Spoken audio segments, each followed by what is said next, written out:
পরে যেটা আছে সেটা হচ্ছে চন্দ্রমল্লিকা। এইটার নাকি একটা গাছে, আমাকে যেটা বললো, একটা গাছে 3-4 রকম কালারের ফুল হবে। যা, টপটা খুলে গেল, জল দিয়ে রেখেছিলাম তো বাড়িতে এসে, মাটিটা নরম হয়ে টপটা খুলে গেল। একটা গাছে নাকি 3-4 রকমের ফুল হবে। তো এরকম কি হয়, সত্যি হবে নাকি আমার জানা নেই। আমি তো বিশ্বাস করে নিলাম, এটা নাকি দেশি চারা নয়। তো দেখা যাক কি হয়। 3টে গাছ নিয়েছি এটার।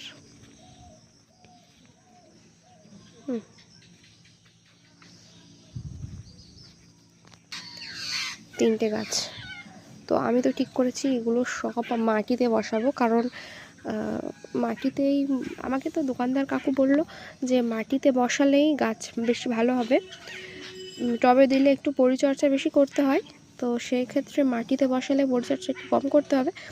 আর যেহেতু গোবর সারটা আছে তো ওগুলো দিয়ে দিলেই কাজ হয়ে যাবে।